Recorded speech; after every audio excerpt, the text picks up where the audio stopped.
Thanks for tuning into the Dinosaurs Lately podcast, the dinosaur podcast that features periodic updates, recapping the latest news on the dinosaurs. I'm so sick of it all. My name's Ryan Rogers, and this is the podcast that targets a type of dinosaur, tries to catch you up on everything that's been published on them lately. This is episode 4 of these interstitial episodes I've created to keep up with all the dinosaur news, even when I'm not publishing new episodes on the Jurassic Park cast, and I hope it helps you feel more up to date. Welcome to episode 4, Marginocephalians, recorded August 25th, 2025. A continued thank you to Christoph Oakes of Snail, S-N-A-L-E, and you can check out his incredible albums on Spotify and Bandcamp. Today's intro is Toucans from the album Charlemagne, and the outro is Hummingbird from Snail's self-titled debut album, Snail. So like I said, this episode we're catching up on Marginocephalians. So as a recap, so we're all on the same page, the Marginocephalians are all of your Pachycephalosaurs and ceratopsians, or all the animals with those domed heads, and the frilled dinosaurs with horns. So Marginocephalians are derived from Ornithischia, those very regular-looking, probably bipedal, small, gracile herbivores that you might recognize by the name of Liaoceratops or perhaps Heterodontosaurus. They're just simple, beaked little guys that were, food stock for theropods.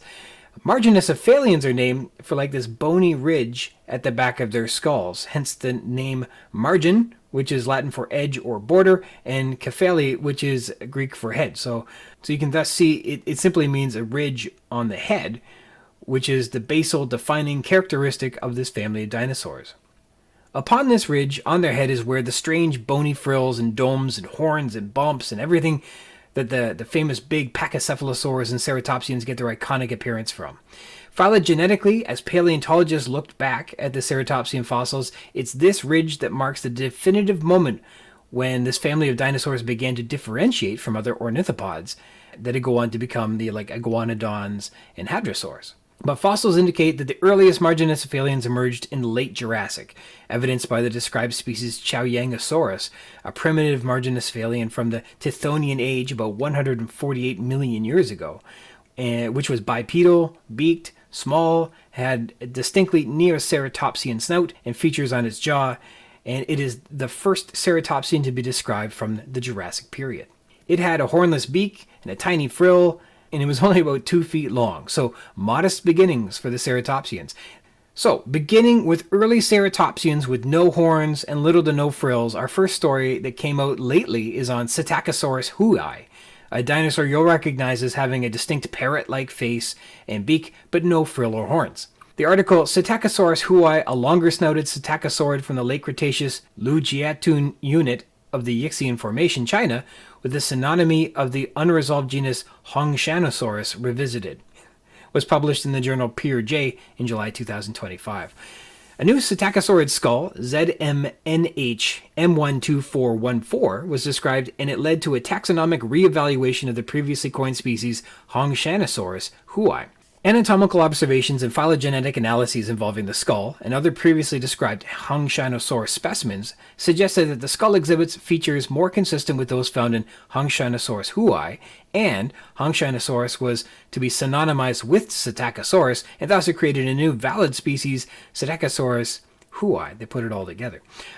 Another psittacosaur species recognizes the highly, quote, diverse nature of the genus.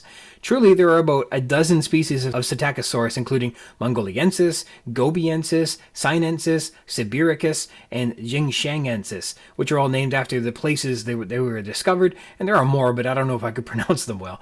Psittacosaurus houi, though, I can pronounce, thankfully.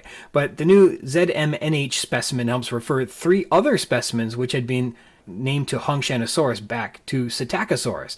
And this is like finding out that some weird ferret is actually just like another type of squirrel. So the latest on Psittacosaurus is that there's a lot of them, and now there's a new one too. Another news relating to basal ceratopsians that don't have much in terms of frills or horns. The next article, again, is from Peer J, from back in 2004, called Bone Histology and Growth Curve of the Earliest Ceratopsian Yinlong downsi, from the Upper Jurassic of Junggar Basin, northwest China. The article describes the growth rates of a Jurassic Neoceratopsian, which is exciting because, as said earlier, Jurassic Neoceratopsians are very uncommon. Yinlong downsi is the earliest known ceratopsian, and it was named in 2004. It's represented by dozens of specimens of different sizes collected from the Upper Jurassic of the Junggar Basin, northwestern China. The authors present the first comprehensive study on the bone histology of Yinlong downsi based on 10 specimens varying in size. 4 ontogenetic stages are recognized: early juvenile, late juvenile, subadult, and adult. The reconstructed growth curve suggests that Yinlong may reach sexual maturity at 6 years old, which is earlier than that of the well-studied early diverging ceratopsian Psittacosaurus, which reaches sexual maturity at 9 years old, but later than ceratopsids, who achieve this at about 3 to 5 years old. The authors say, quote, "This may indicate that sexual maturity begins earlier during the evolution of ceratopsians, and that the giant size of ceratopsids is acquired by accelerating growth rates. The cortex of the tibia mainly consists of fibrolamellar bone tissues, but parallel fibered bone and lines of arrested growth, called lags, are very common throughout ontogeny, suggesting a moderate growth rate." Furthermore, quote, "Quantitative analysis indicates that Yinlong has a maximum growth rate similar to those of other small-sized dinosaurs, such as Psittacosaurus and Troodon, and their maximum growth rates are higher than those of extant squamates and crocodiles, but lower than those of extant mammals and large dinosaurs." The authors say, quote, "This suggests that body size plays a more important role in growth rate than other factors such as phylogenetic position and or diet among non-avian dinosaurs." Our next article is about another basal neoceratopsian closely related to Psittacosaurus and Yinlong, called Osteohistology on Liaoceratops yanzigouensis from the early Cretaceous Jehol Biota, published in an online advanced copy of the journal Vertebrata Paleoasiatica. The authors say, quote, "Ceratopsia is among the most extensively studied groups of dinosaurs. However, research on ceratopsian osteohistology remains extremely limited, leaving significant gaps in our understanding of their growth rates, growth patterns, and life histories. This study presents a detailed histological analysis of the fibulae and ribs from 2 Liaoceratops yanzigouensis specimens. One was identified as a juvenile, estimated to be less than 1 year old, while the other was classified as a subadult, at least 3 years of age. Their results indicate that, quote, Liaoceratops experienced rapid growth during its juvenile stage, with fibrolamellar bone dominating the cortical bone. By the subadult stage, the growth rate had gradually slowed. This study also highlights the importance of standardized sampling protocols as evidenced by the rib sections. Their research also suggests that, quote, Liaoceratops had a cyclical interrupted growth pattern.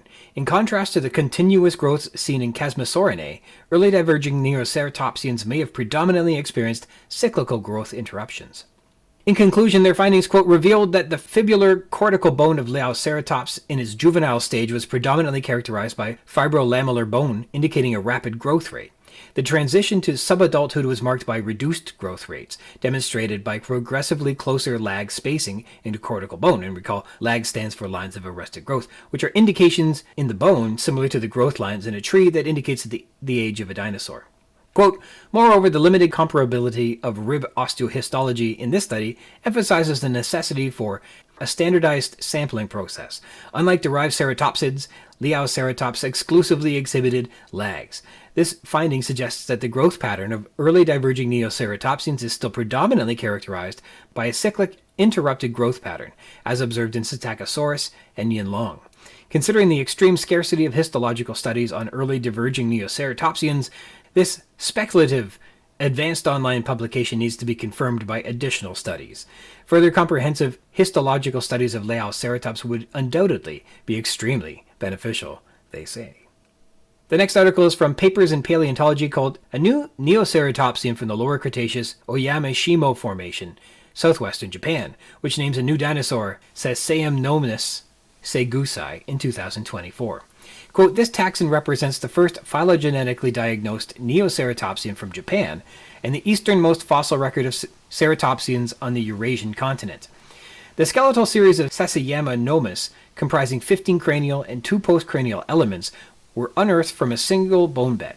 The elements were disarticulated, comprising mixed skeletons from at least 2 individuals. Seisaemnomus derives its name from the Seisaema Basin, where the specimens were recovered, and nomus, with its roots in Latin meaning gnome, which are critters who often appear in European folklore as a small humanoid spirit who lives underground and guards treasure hidden in the earth.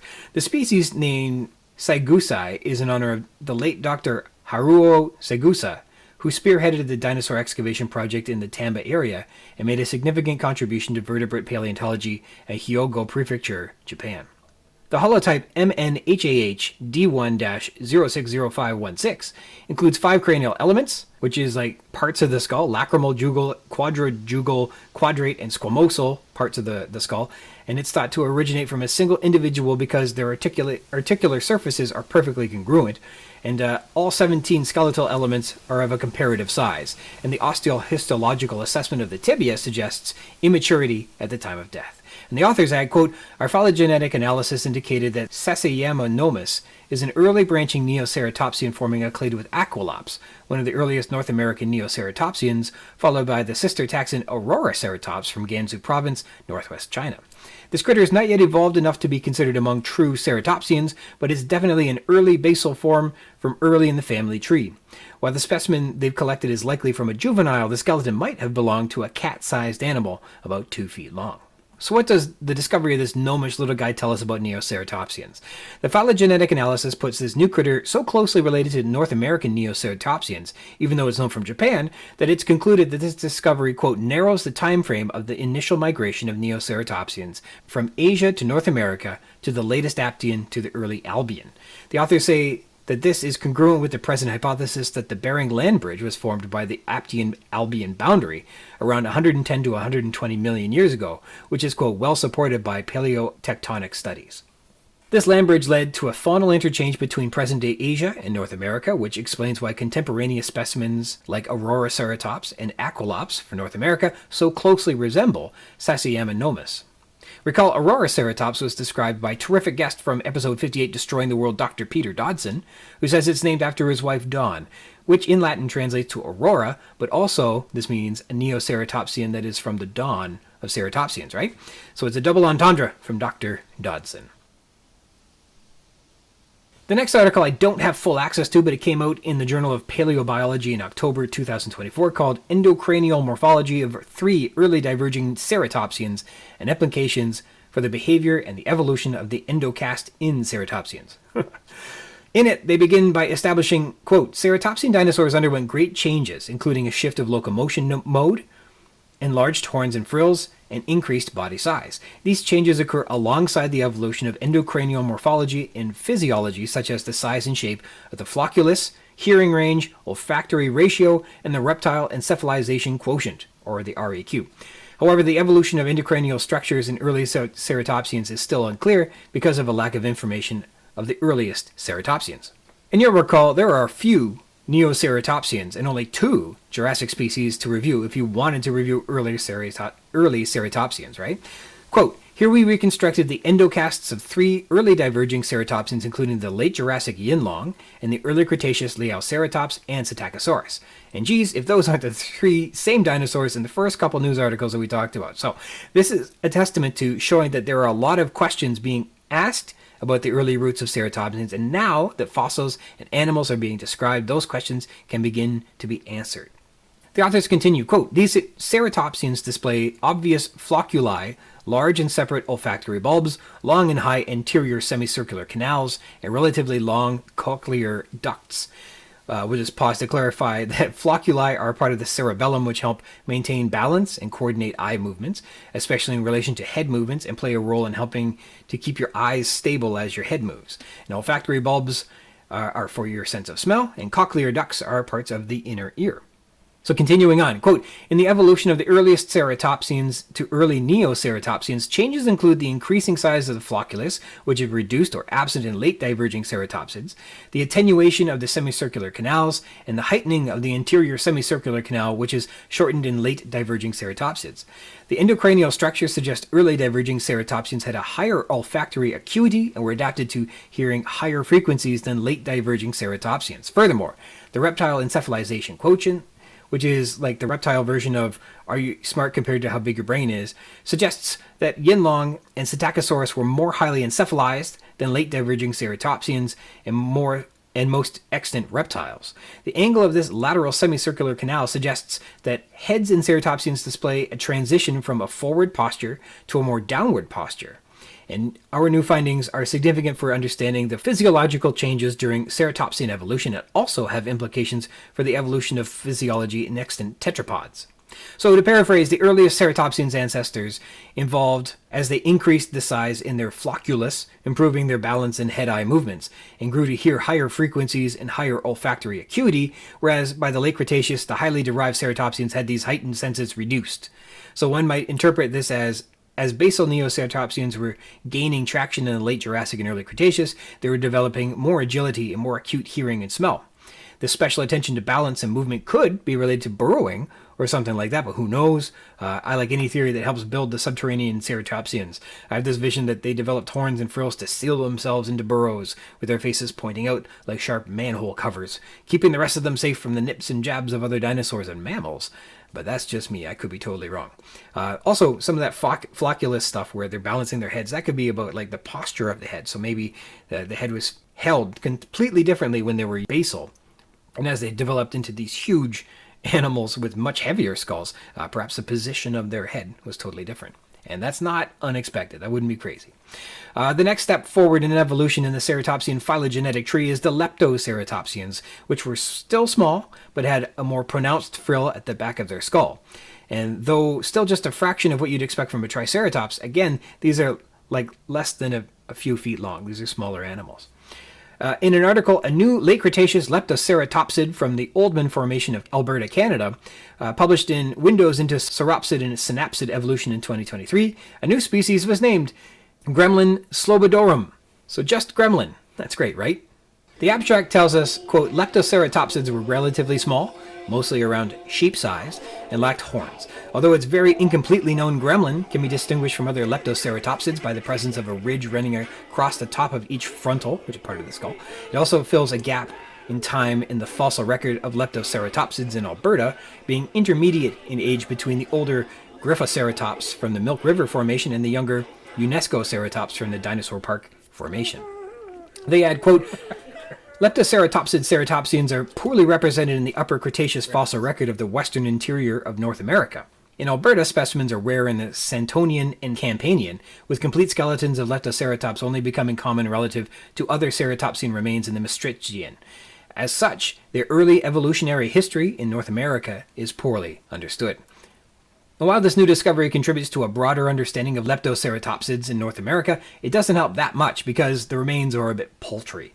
Quote, a phylogenetic analysis failed to resolve its placement within Ceratopsia beyond Neoceratopsia indeterminate, due to the specimen only having a limited number of phylogenetically informative characters, which is only 2. That said, quote, along with Gryphoceratops from the Santonian, this new specimen helps to establish the presence of Leptoceratopsids as a currently enigmatic member of the mid-late Cretaceous dinosaur Biota of Alberta.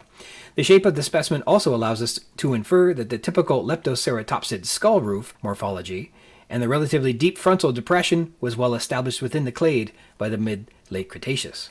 A fun piece of trivia is that the genus name Slobodorum honors Ed and Wendy Sloboda, and Wendy, in particular, is a tremendous fossil finder who has another ceratopsian named after her, the Wendyceratops. Wendy discovered the gremlin fossil too, and has another dinosaur named in her honor, which is a heck of a feather in her cap. The holotype TMP 2011.053.0027, housed at the Royal Tyrrell Museum, was uncovered from the Oldman Formation. It's comprised of an isolated right frontal bone in the top of the skull. Moving along the evolutionary tree, we're getting closer to some of the more commonly recognized ceratopsians with an article on Centrosaurus. Published in the Canadian Journal of Earth Sciences was the article Occurrences of Centrosaurus apparatus in Saskatchewan, Canada, and Expanded Dinosaur Diversity in the Easternmost Exposure of the Late Cretaceous Dinosaur Park Formation from October 2024. The new specimens were ascensioned into the Royal Saskatchewan Museum, and they offer more data for the understanding of the geographical and stratigraphic distribution of Centrosaurus, and better informs our understanding of the paleoecology of late Campanian Laramidia. Furthermore, the authors say, quote, the discovery represents the first occurrence of this species in such proximity to the western interior seaway, which has important implications for our understanding of its habitat preferences and of the relative age of the Dinosaur Park Formation's outcrops in Saskatchewan Landing Provincial Park. Expanding Centrosaurus's geographic distribution, quote, raises the possibility of increased connectivity between Belly River Group and the Lake Diefenbaker bone bed in the east to the Dinosaur Provincial Park in the west. In terms of the mobility of individuals, with corollary implications for increased species interactions and energy flow throughout the breadth of the Laramidian coastal plain in the region. It reinforces the hypothesis that these localities formed a, quote, meta-community and, quote, strongly suggests that the Dinosaur Park Formation outcrops exposed in Saskatchewan Landing Provincial Park are more ancient than the age previously estimated, which also, quote, suggests that this locality was the boundary between the eastern range edges of the local non-avian dinosaurs and the western range edges of marine vertebrates seldom found in time-equivalent deposits of the Dinosaur Park Formation of Alberta. And finally, we'll get to the best-known ceratopsian of them all, the Triceratops, which was mentioned in the paper The Canadian Fossil Record Supports Anagenesis in Triceratops, published in the Canadian Journal of Earth Sciences in May 2025. This article was co-authored by Dr. Jordan Mallon, who you'll recall has been a guest on the show in episodes 5, episode 26, and episode 65. The article reviews the hypothesis that Triceratops horridus anagenetically evolved directly into Triceratops process, which was based primarily on the upper Maastrichtian fossil record of the Hell Creek Formation in Montana. The authors say, quote, the Canadian fossil record affords an opportunity to test the hypothesis beyond the geographic bounds where it was originally developed. The Canadian Lower Scallard Formation of Alberta and the Frenchman Formation of Saskatchewan are roughly contemporaneous with the upper third of the Hell Creek Formation where Triceratops process is found. On the anagenesis hypothesis, the Canadian strata should, therefore, uniquely contain that species. Our exhaustive survey of the Canadian Triceratops material, supported by cladistic and ordination analyses, confirms the presence of a single species, Triceratops process, in Canada, yielding robust support for the anagenesis hypothesis conceived for the genus.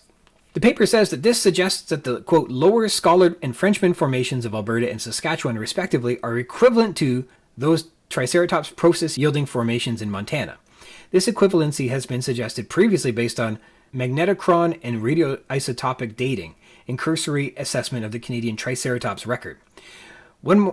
Our more comprehensive taxonomic assessment of the Canadian material lends additional support to the equivalence of these two geological units.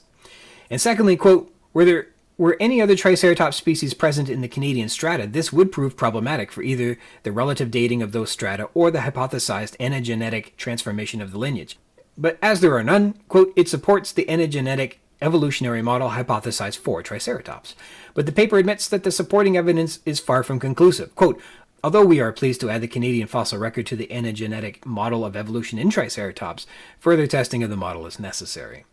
But the hope is that with successful collection of evidence, this method might be used to investigate other Triceratops species and closely related Triceratops relatives, and whether or not the anagenetic observations could be applied to them as well, and if not, what discoveries made in that process might mean to the hypothesis offered in this paper. In more ceratopsian news from the Campanian rocks of Canada, we have a ceratopsid-dominated track site from the Dinosaur Park Formation at Dinosaur Provincial Park, Alberta, Canada, published in PLOS ONE in July 2025. Dinosaur tracks, the paper says, are considered extremely rare in the Dinosaur Provincial Park, but have been recorded from a small number of concretionary casts which pertain to hadrosaurids and a single tyrannosaurid. Quote, here we document the first multi-taxic dinosaur footprint assemblage from the Dinosaur Park Formation based on a new locality that contains multiple individual ceratopsids, 2 tyrannosaurids, and a possible ankylosaurian and small theropod-like taxon. They continue, quote, ceratopsid tracks are globally rare, but dominate the new track site, suggesting gregarious behavior, which is also supported by their regular spacing and parallel arrangement. The ichnotaxon given to the ceratopsid tracks is Ceratopsipes goldenensis, meaning ceratopsian foot, and I'm just guessing, but goldenensis is likely Latin for from golden, which is the name of the Colorado locality of the Laramie Formation. The authors admit, quote, although it is impossible to tell the relative timing between the formation of the various tracks, several lines of evidence imply some level of synchronicity and therefore gregariousness of herding behavior among Ceratopsipes track makers. In particular, the similar orientations, uniform spacing between individuals, and similar track characteristics suggest that Ceratopsipes tracks were made at a time when sediment consistency was the same across much of the site, probably by a herd of animals traveling in the same direction. The Ceratopsipes tracks are furthermore oriented roughly perpendicular to and heading towards the ripple-laminated surface along the southwestern edge of the quarry, which indicates that these animals were moving towards the waterline, perhaps to drink. These tracks support that these track makers likely moved in groups and perhaps lived in groups as well, which can be supported by the, quote, multiple extensive monodominant ceratopsid bone beds that occur within the park, including the nearby Styracosaurus bone bed, and this, quote, provides strong evidence for gregariousness in this clade, specifically Centrosaurinae, a conclusion that is mirrored for ceratopsid bone beds elsewhere across North America. How frequently Centrosaurus were herding can't be said by these data, but, quote, nevertheless, it is not unexpected that the ceratopsids at the new track site may have been engaging in similar herding behavior. If this truly does represent a ceratopsian herd, then Styracosaurus albertensis may be more likely trace maker, as there is abundant evidence for gregariousness in this taxon in the Dinosaur Park Formation, but not for Chasmosaurus. Through their discovery, the authors are hoping that a new method of locating dinosaur footprints could yield improved results. Quote, developing appropriate search images to find new fossil localities is an essential task for field-based paleontology, and the recognition of peculiar concretionary tracks was an important development for prospecting in the Badlands of southern Alberta. The new search image developed during the course of this study has already resulted in the discovery of several additional track sites that are awaiting study. These preliminary findings indicate that vertebrate footprints are far more abundant in badland settings than had been previously accepted. And that takes us through the ceratopsian side of the Marginocephalians. Now here are a few stories about the Pachycephalosaurus side. The fossil evidence does not make Pachycephalosaurus known throughout the late Jurassic, or really even in the early Cretaceous either. Only once in the late Cretaceous does diagnostic fossil evidence reveal these animals, and even then they're demonstrably poorly represented, poorly preserved, and sparsely understood. There's a lot left to be understood about where these animals come from, how they evolved, and even what they look like. One bit of news relates to a fresh perspective on old bones published in the Bulletin of the Peabody Museum of Natural History in April 2025. In the article, A Review of Nanosaurus agilis, Marsh and Other Small-Bodied Morrison Formation Ornithopods. This article, spearheaded by a guest of the show, Dr. Paul Barrett, from episode 70, reviewed a lot of old Ornithischia material, particularly relating to Nanosaurus, which you'll recall was synonymized with the Othnielia species Michael Crichton wrote about in his novel Jurassic Park. Quote, a variety of small Ornithischian dinosaur specimens collected from the Upper Jurassic Morrison Formation of Colorado and Wyoming were described by O.C. Marsh in the late 19th century. These included Nanosaurus agilis, Nanosaurus rex, Liaosaurus celer, Liaosaurus gracilis, and Liaosaurus concors. Another taxon from Wyoming, Drinker nisti, was added to this list more recently, and the taxonomy of these species has undergone numerous revisions, with differing opinions regarding their validity and potential synonymies, and in terms of the specimens referred to each of them. The systematics have also been debated, with some taxa regarded as ornithopods and others as earlier diverging ornithischians. In the paper, the authors, quote, provide a critical reappraisal of these species based on the first-hand examination of the type specimens, but in terms of Marginocephalians, what's most relevant is this. The animal described as Drinker, quote, possesses some dental and skull features that are known only in Pachycephalosaurs, raising the possibility that this material represents an early diverging member of this clade. Other specimens formerly referred to these taxa should be regarded as indeterminate until they have been restudied in detail in order to establish their affinities rigorously and determine the true species richness of the Morrison Formation Ornithischia fauna. Quote, based on the dental characters mentioned in the original diagnosis and their distribution among other ornithischians, a case can be made for regarding Drinker as a Pachycephalosaur. Might it be a Pachycephalosaur? Well, a tooth and elements of its ankle suggest that it's similar to some known Pachycephalosaurs and also inconsistent with other Neornithischians, by which it should have greater similarities with if it is indeed a Neornithischian. The results are, quote, raising the intriguing possibility that this taxon, or at least some of the elements referred to it, might be referable to Pachycephalosauria. Currently, the earliest known definitive Pachycephalosaurs, Acrotholus, Coleopiocephaly, and Goyocephaly, are known from the late Cretaceous or late Saintonian of Canada and Mongolia, although poorly dated Antocephaly might be from deposits that predate these occurrences. Quote, consequently, If our suggestion is confirmed, Drinker would be the earliest occurring pachycephalosaur by a considerable margin. Although a late Jurassic pachycephalosaur would be unprecedented, current hypotheses of Ornithischia interrelationships predict that these animals should have been present by this time. Most recent phylogenetic analyses recover Pachycephalosauria as the sister group of Ceratopsia, and as the earliest known ceratopsians are late Jurassic in age, this implies a substantial pachycephalosaur ghost lineage that might stretch back to the Middle Jurassic. It appears that the specimen is not publicly available, which isn't great though. Quote, ultimately, the specimens referred to Drinker need to be reposited in a publicly accessible collection so that independent analysis of the material can take place. The uncertainty regarding Drinker's validity and systematic position, and the frustration this creates for understanding Morrison Formation dinosaur species richness, underscores the importance of making specimens available to researchers in perpetuity. Swooping way back into the late Cretaceous, where pachycephalosaurs are commonly known from, our next article was published in Papers in Paleontology in November 2023, called Two New Species of Small-Bodied Pachycephalosaurine from the Uppermost Cretaceous of North America Suggest Hidden Diversity in Well-Sampled Formations. In it, two new pieces of isolated squamosal, which is part of the back of the skull, are described. In the Pachycephalosaur species Spherotholus, this particular part of the squamosal features some thickened dome and then lots of bony nodes. These specimens are from the Dinosaur Park Formation of Alberta and the Hell Creek Formation of Montana, and they're approximately the same size as Spherotholus buckholtzae, and, quote, possess several overlapping morphologies with the genus. Therefore, these two new specimens are identified as belonging to the genus Spherotholus. However, the authors add, quote, a suite of characters and combinations differentiate these two new specimens from the other three Spherotholus species. Most notably, they possess multiple posterior and lateral node rows on the squamosal and lack a parieto-squamosal node. Specifically, the Alberta specimen possesses two posterior and two lateral node rows, whereas the Montana specimen has three of each.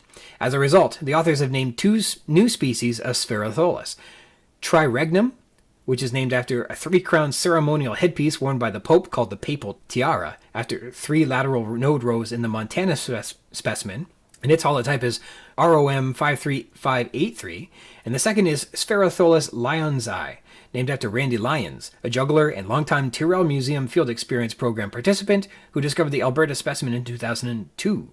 Its holotype is TMP 2002.12.63. The authors say this informs a greater understanding of pachycephalosaurs in North America.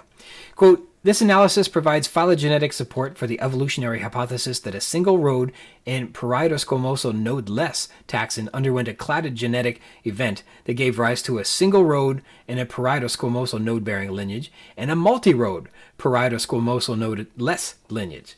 In turn, these two Spherotholus lineages possibly underwent anagenetic change throughout the latest Maastrichtian. Additionally, these new taxa suggest that while large-bodied taxa from well-sampled formations are to be found with decreasing frequency, the inverse holds true for small-bodied taxa, and that pachycephalosaurians were more diverse than previously recognized and continued to diversify until the very end of the Cretaceous. Although some pachycephalosaurs, including Spherotholus buckholtzae, appear to have undergone dramatic changes in skull shape during growth, the arrangement of the numerous small bumps in the back of their heads seem to have remained fairly stable throughout their lifetimes, and is thus considered a reliable feature for identifying distinct species. Along with the also newly named Spherotholus lyonsi from the Dinosaur Park Formation of Alberta, Spherotholus Triregnum indicates that the small pachycephalosaurs were likely more diverse than previously appreciated, even in well-studied late Cretaceous fossil sites of North America. All right, and our final news story today is from the journal Lithia, published in January 2025, called Southernmost Record of the Pachycephalosaurian Stygimoloch Spinifer in the Paleobiogeography of the Latest Cretaceous North American Dinosaurs. Again, the squamosal of a specimen is being indicative of new data. In this case, the partial but diagnostic left squamosal UW26525 is extending the geographic range of Stygimoloch spinifer 100 kilometers to the south from the Lance Formation in eastern Wyoming. Quote, it was collected from deposits that accumulated approximately 320,000 years before the end Cretaceous boundary, bolstering the hypothesis that Stygimoloch spinifer is taxonomically distinct from Pachycephalosaurus wyomingensis, and only occurred during the final 500,000 years of the Maastrichtian. There are 2 pachycephalosaurian teeth, which are also referable to the Stygimoloch specimen, and were preserved approximately 370,000 and 457,000 years prior to the Cretaceous boundary. The authors say, quote, "These specimens emphasize the value of isolated, fragmentary, but taxonomically identifiable remains from the areas and horizons in which fossils are rare or unreported. Furthermore, they support the hypothesis that late Cretaceous dinosaurian communities were generally cosmopolitan in the North American western interior, but the low abundance of Stygimoloch spinifer in fossil collections suggests that the identification of clear paleobiogeographic trends remains a challenge." This is interesting mostly because it's been strongly argued that Stygimoloch and Pachycephalosaurus are synonymous with Stygimoloch and, in fact, Dracorex too, all being the same animal with the fossils depicting different biological ages. Or in other words, one is an infant, one is a juvenile, and another is a mature adult, with all their domes and horns demonstrating how the animal's appearance might have changed as it gained maturity. But this paper is calling for a distinction between Pachycephalosaurus and Stygimoloch, which is cool, because Stygimoloch is a cool name and it's fun to say, and the world is a better place with it. So paleontology is much more than stamp collecting, as my guest Dr. Jordan Mallon would say. It's about taking all the data and putting it together to come to a greater understanding of paleoenvironment and macroevolution. So in the news, when we have greater diversity of Psittacosaurus and Spherotholus, and a greater understanding of how neoceratopsians like Liaoceratops reached sexual maturity, and the geographic boundaries for species like Centrosaurus and Stygimoloch and ceratopsian families like Neoceratopsians and Leptoceratopsids are broadened, these discoveries help answer bigger questions about dinosaurs, like the hypotheses surrounding anagenesis in Triceratops species, whether Centrosaurians were gregarious, and even whether Stygimoloch and Pachycephalosaurus were synonymous or not. A lot has been reported on, and I hope it helps you feel like you're more caught up on what's been published on Marginocephalians lately. So thanks for tuning in to Dinosaurs Lately. If you'd like to find links to the materials discussed on today's show, you can visit dinosaurslately.blogspot.com, which is a companion piece to the Dinosaurs Lately podcast. Dinosaurs Lately is a companion show to the Jurassic Park cast, the podcast where guests chat with me about Michael Crichton's 1990 novel Jurassic Park, and also Not That Too. And if you'd like to be a guest on that show, you can reach me at ryansrogers@gmail.com. These podcasts are part of the Spring Chickens banner of amateur intellectual properties, including the Spring Chickens Funny Pages, Tomb of the Undead graphic novel, the Second Lapse graphic novelettes, The Infantry, and the worst of them all, King Street Capers. You can find links to all that baggage in the show notes or by visiting the schickens.blogspot.com. And you can connect and follow on Facebook, facebook.com/springchickencapers, on YouTube by searching for Jurassic Park Cast podcast, on Tumblr at Mr. Rogers22, on X at RogersRyan22, or on Blue Sky at RogersRyan22.bsky.social. So thanks for tuning in. I hope you feel you're all caught up on Marginocephalians for now. Until next time.